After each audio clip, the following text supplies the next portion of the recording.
Salut les zéros, aujourd'hui pour faire un peu différent de l'habitude, je voudrais vous présenter un petit script, un plugin que j'utilise de temps en temps, assez fréquemment. Ça me fait gagner pas mal de temps dans mon travail. C'est un script qui s'appelle Ease and Wheeze, qui va permettre de créer des expressions en guise de keyframe pour faire des animations relativement récurrentes, que ce soit par exemple un objet qui se déplace et qui s'arrête avec une forme de rebond, ou un objet qui se déplace de façon élastique. Par exemple, je sais pas, imaginez une balle qui tombe du plafond et elle est reliée à un élastique, donc elle arrive en bas, hop, elle remonte un peu, elle redescend, elle remonte, hop, et elle s'arrête. Et ce script Ease and Wheeze, qui est disponible sur EA Scripts and EA Plugins pour 25$, je le trouve très efficace et très sympa, et je m'en sers vraiment fréquemment dans mes compos, simplement parce que ça me fait gagner du temps. Il y a par exemple des animations que je devrais faire à la main, qui vont me prendre 1 minute. Là, avec ça, c'est fait en 3 secondes ou 4. Donc, si vous faites beaucoup de compositing, sachez en plus que ce plugin, enfin ce script Ease and Wheeze, est disponible à la vente Name Your Own Price, c'est-à-dire que vous pouvez choisir le prix que vous donnez au plugin. Si vous voulez l'acheter pour 5$, vous indiquez 5, vous faites Add to Cart et vous payez 5$. Je sais pas si ça marche avec 0, j'ai pas essayé. Si, ça marche. Go to Shopping Cart. Allez. Oui, voilà. Vous pouvez l'acheter pour 0$, néanmoins, donnez quand même un petit quelque chose aux développeurs, ne serait-ce que 5$, 10$, parce que vraiment, si vous faites de l'After Effects très souvent, ça va vous faire gagner énormément de temps. Et si le développeur Jan Haig pouvait continuer à nous pondre des scripts dans ce genre-là, ce serait vraiment bien. Moi, je me rappelle l'avoir payé le prix indiqué, hein, 24,99$. En fait, non. Je l'ai acheté 0 au départ, et j'ai vu à quel point il était bien, et je l'ai acheté à 25 ensuite. Et je l'ai re-acheté à 25. L'installation du plug est assez simple. Vous allez récupérer un fichier zip, voilà, que vous décompressez, et dedans vous avez 2 fichiers principaux, Ease and Wheeze JSX, donc le JavaScript X, et un dossier Easing Expression.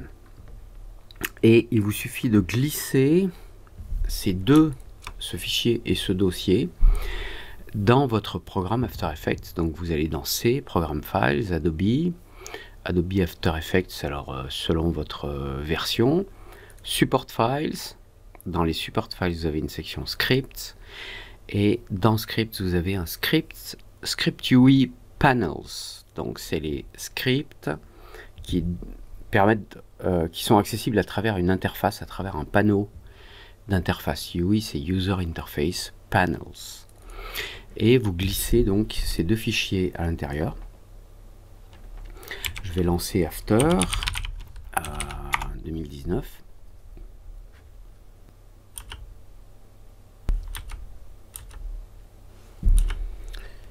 Voilà, donc je vais créer une nouvelle compo en Full HD. Et alors moi j'aime bien avoir donc ma section projet ici et mes effets là. Parfois même j'inverse, hein, je mets les effets à gauche. Voilà. Alors, une fois que Ease and Wheeze est installé, vous pouvez y accéder par le menu Windows. Tout en bas là, vous avez Ease and Wheeze JSX, JavaScript X. Et ça vous crée une petite fenêtre, et vous pouvez prendre la palette et la glisser là où bon vous semble. par exemple ici. Voilà. J'ai mes effets, j'ai mes fonctions d'alignement et j'ai le Ease and With. Le Ease and With en fait va créer un script à partir de vos clés selon les fonctions que vous choisissez ici. Easing, c'est-à-dire le lissage exponentiel. Cirque, alors cirque c'est 2 fois le carré, quint, quart, quad, sine, donc c'est une sinusoïde, bounce avec un rebond, back, c'est-à-dire que les choses se déplacent, puis alors elles dépassent l'endroit où elles vont aller, elles reviennent, élastique, on part d'un point, on arrive à un point, on le dépasse, on revient, on le redépasse, on revient, plus d'autres fonctions là en dessous, on verra ensuite. Dans le type, vous pouvez choisir si la fonction s'applique sur les points d'entrée et de sortie, les points d'entrée ou les points de sortie uniquement, et s'il faut qu'il s'occupe de toutes les clés de votre animation, ou uniquement des clés d'entrée et de sortie, ou uniquement de l'entrée. C'est bizarre qu'il n'y ait pas la sortie uniquement, mais bon, peu importe. Petit point d'interrogation pour avoir une aide. Voilà, enfin une aide, un petit blabla au sujet du script. Alors, le principe est vraiment super simple. Je vais créer un solide CTRL-Y de taille 128 par 128. Je vais lui donner une couleur visible. Voilà. Si j'anime cet élément dans ma composition, alors, je vais mettre ça là en bas, voilà. Si cet élément, je l'anime, si j'anime la position, par exemple, on est en dehors du champ de vue, j'appuie sur P, je rajoute une clé de position, j'avance de, disons, 1 seconde, et cet objet arrive au milieu de mon écran. Donc, l'anime que je viens de créer, elle est basique, c'est ça. Stop. Stop. Stop. Si je sélectionne mes clés et que j'utilise Ease and With, si je prends par exemple un easing exponentiel de type out, donc la sortie, et j'utilise toutes les clés, keys, all, et que je fais apply, maintenant, si je reviens sur mon layer et que j'appuie 2 fois sur U, parce que quand on appuie une fois, il fait apparaître les clés d'animation. Si on rappuie, il les fait disparaître. Et si on double U, tac tac, on a les clés et on a les expressions. On voit que le script vient de créer une expression assez longue et relativement complexe en fait. Il vient de créer une expression dans la position de mon objet avec les paramètres exponentiel out all. Donc, si je regarde l'anime, voilà.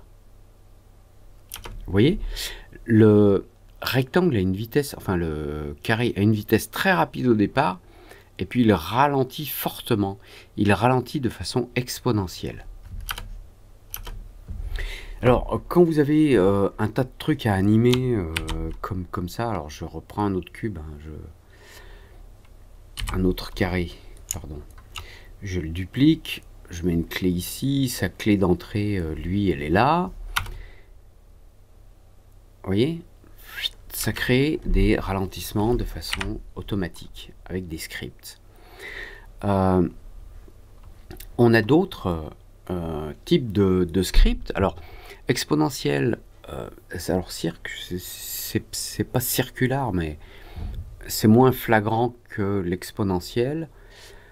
Quinte, c'est donc un cinquième, un quart, un quart, un quad. Et sine, on va appliquer un sine. Voilà. C'est en fait, c'est les fonctions de lissage. Là, le ralentissement est très élevé, moins. Et puis on a, par exemple, la fonction bounce. On va avoir un rebond. J'ai pas appuyé sur apply, voilà. L'objet part de sa position principale, originelle, que j'ai indiquée avec une clé. Il arrive à la finale. Et il le fait avec un rebond. Donc si je prends un petit peu plus de temps là, ding, ding, ding, ding. Et ce qui est génial, c'est que le script se crée tout seul et il s'adapte à la durée de notre animation. Si je veux que ça dure 2 secondes, 10 images, ding, ding, ding. Voilà. Donc là, je suis en mode rebond. Si je prends le mode back, il va dépasser le point final et revenir en arrière. Il faut que je fasse apply. Je sélectionne mes clés, je clique sur apply pour appliquer comme ça. Il inscrit le nouveau script. Voilà, le nouveau script est écrit automatiquement. Donc le back, ça nous donne ça. Voilà. Il dépasse la position et il revient. Alors, si je réduis la distance entre les clés, on le verra mieux. Hop, hop. Hop, hop. Voilà. On a également la fonction élastique. Alors, il faut une animation un peu plus longue pour que ce soit visible. Donc, c'est une sorte de back. Alors, il faut que je clique sur Apply. Voilà. Donc, comme s'il était relié par un élastique. Alors, le script a un tout petit défaut, c'est que quand vous avez un mouvement rectiligne, je ne sais pas pourquoi, le script se débrouille pour décaler l'objet un petit peu par rapport à son centre de mouvement. Ça, vous pouvez le corriger en déplaçant, par exemple, l'image finale de 1 pixel à droite ou à gauche. Et on a quelque chose... voilà, je vais être flagrant. Hein. Voilà. Vous voyez? Donc, c'est comme s'il était attaché par un élastique. On peut utiliser la fonction en out, c'est-à-dire à la fin de l'animation, ou au début en in, apply. Si je mets cette clé là et la clé finale ici, je lance, voilà. Il démarre en élastique et il s'arrête net, parce qu'on est en type in. Si on met in et out, apply, il va faire un élastique au début et à la fin. Si je choisis de travailler uniquement sur le in, apply, donc j'ai un effet élastique au début, je choisis de travailler sur le out, apply, un effet élastique à la fin. In et out, on a vu bounce, on a vu back, back sur in, out. Voilà. Au début, il recule avant de partir et à la fin, il recule avant de revenir. Alors ça, j'aime bien parce que c'est un truc qui est très utilisé dans les dessins animés.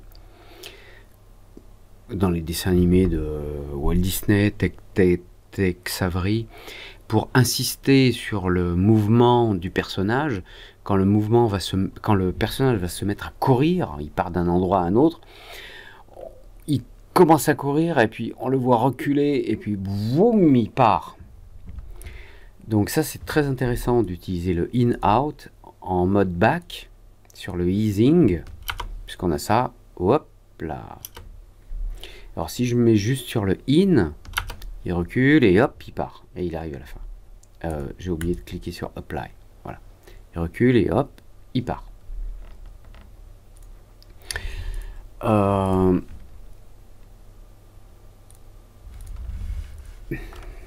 Voilà. Alors, il y a un truc que j'utilise beaucoup, c'est le back sur un scale.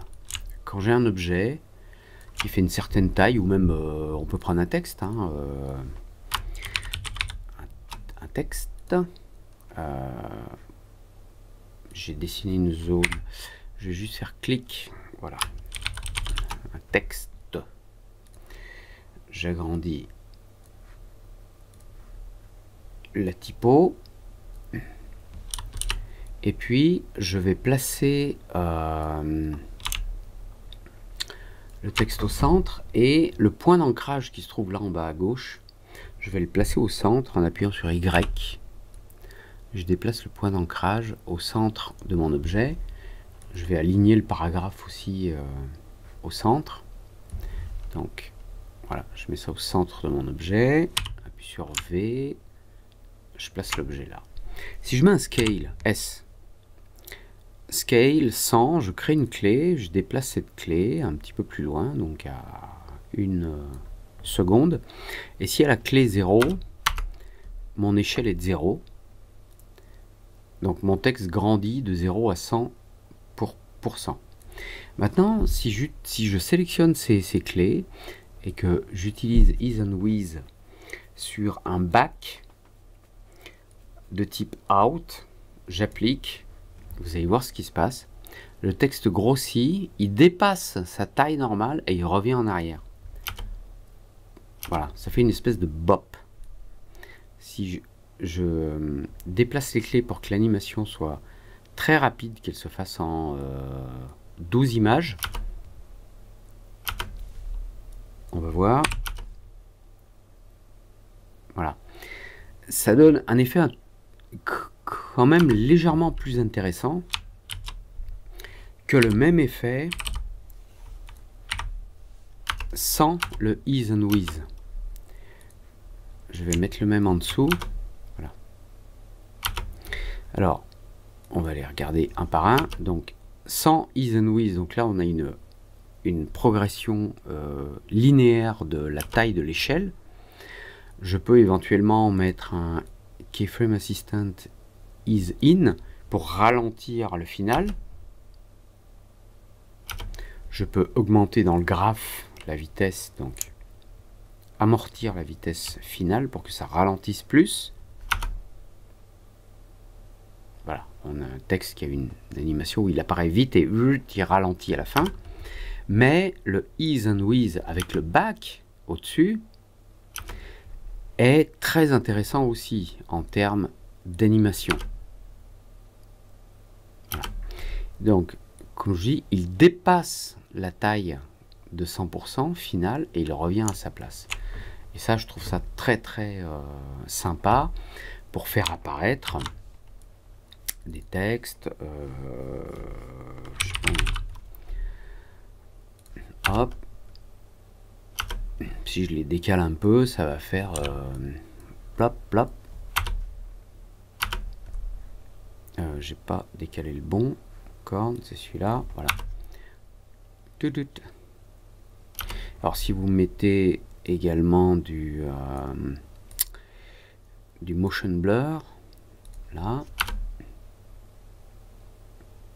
voilà, ça donne quelque chose de beaucoup une animation beaucoup plus organique, j'ai envie de dire. Et donc vous avez un tas de fonctions et vous pouvez utiliser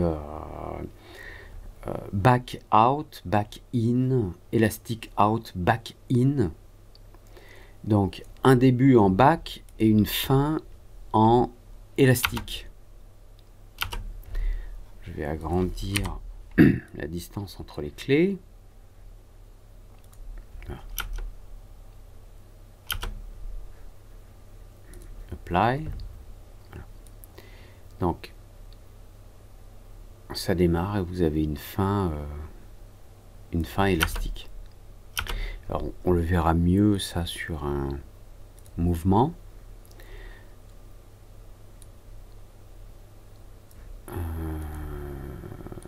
Là, si j'ai cet objet ici et que à ce moment il faut peut-être que je crée des clés